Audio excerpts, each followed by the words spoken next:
A certain woman of the wives of the sons of the prophets cried out to Elisha, "Your servant, my husband, is dead. And you know that your servant feared the Lord. And the creditor is coming to take my 2 sons to be his slaves." What shall I do for you? Tell me, what do you have in the house?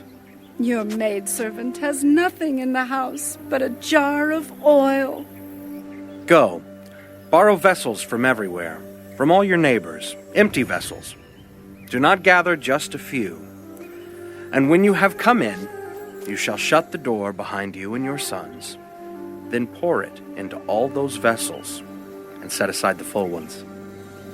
So she went from him and shut the door behind her and her sons, who brought the vessels to her, and she poured it out. Now it came to pass, when the vessels were full, that she said to her son, "Bring me another vessel." "There is not another vessel." So the oil ceased.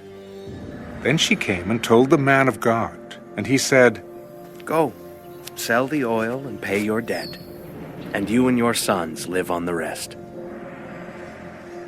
Now it happened one day that Elisha went to Shunem, where there was a notable woman, and she persuaded him to eat some food. So it was, as often as he passed by, he would turn in there to eat some food. And she said to her husband, "Look now, I know that this is a holy man of God, who passes by us regularly. Please, let us make a small upper room on the wall, and let us put a bed for him there, and a table and a chair and a lampstand. So it will be, whenever he comes to us, he can turn in there."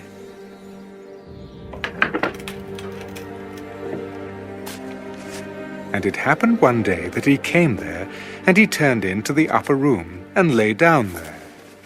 Then he said to Gehazi, his servant, Call this Shunammite woman.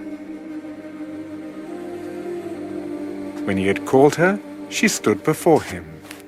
And he said to him, Say now to her, Look, you have been concerned for us with all this care. What can I do for you? Do you want me to speak on your behalf to the king or to the commander of the army? I dwell among my own people. What then is to be done for her? And Gehazi answered, Actually, she has no son, and her husband is old. Call her. When he had called her, she stood in the doorway. About this time next year, you shall embrace a son. No, my lord. Man of God, do not lie to your maidservant. But the woman conceived, and bore a son when the appointed time had come, of which Elisha had told her. And the child grew. Now it happened one day that he went out to his father, to the reapers, and he said to his father, My head. So he said to a servant, Carry him to his mother. When he had taken him and brought him to his mother, he sat on her knees till noon, and then died. And she went up, and laid him on the bed of the man of God, shut the door upon him, and went out. Then she called to her husband, Please, send me one of the young men and one of the donkeys, that I may run to the man of God and come back. Why are you going to him today? It is neither the new moon nor the Sabbath. It is well. Then she saddled a donkey, and said to her servant, Drive and go forward. Do not slacken the pace for me unless I tell you. And so she departed, and went to the man of God at Mount Carmel. So it was, when the man of God saw her afar off, that he said to his servant Gehazi, Look, the Shunammite woman. Please, run now to meet her, and say to her, Is it well with you? Is it well with your husband? Is it well with the child? It is well. Now when she came to the man of God at the hill, she caught him by the feet. But Gehazi came near to push her away. But the man of God said, Let her alone, for her soul is in deep distress. And the Lord has hidden it from me, and has not told me. Did I ask a son of my Lord? Did I not say, do not deceive me? Then he said to Gehazi, Get yourself ready, and take my staff in your hand, and be on your way. If you meet anyone, do not greet him. And if anyone greets you, do not answer him. But lay my staff on the face of the child. As the Lord lives, and as your soul lives, I will not leave you. So he arose and followed her.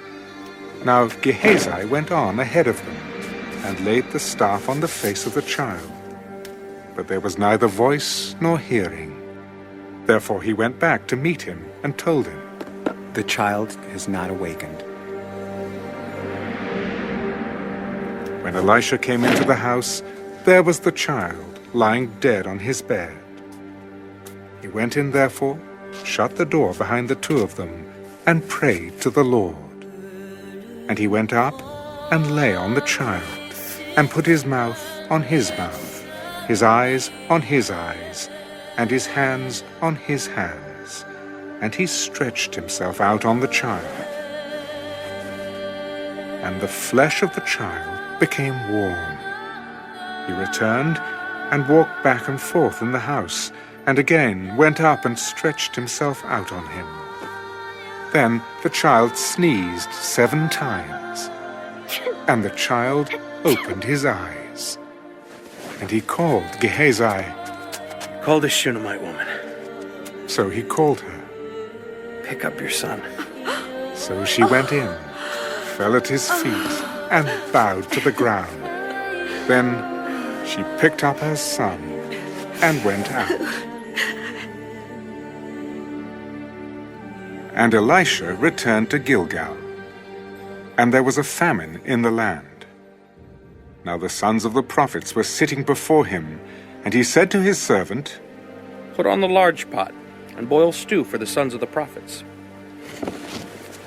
So one went out into the field to gather herbs, and found a wild vine, and gathered from it a lapful of wild gourds, and came and sliced them into the pot of stew, though they did not know what they were. Then they served it to the men to eat. Now it happened, as they were eating the stew, that they cried out and said, Man of God, there is death in the pot. And they could not eat it. Then bring some flour. And he put it into the pot. Serve it to the people, that they may eat. And there was nothing harmful in the pot. Then a man came from Baal Shalisha, and brought the man of God bread of the first fruits, 20 loaves of barley bread and newly ripened grain in his knapsack. And he said, Give it to the people, that they may eat. But his servant said, What? Shall I set this before 100 men? Give it to the people, that they may eat. For thus says the Lord, they shall eat, and have some left over. So he set it before them, and they ate, and had some left over, according to the word of the Lord.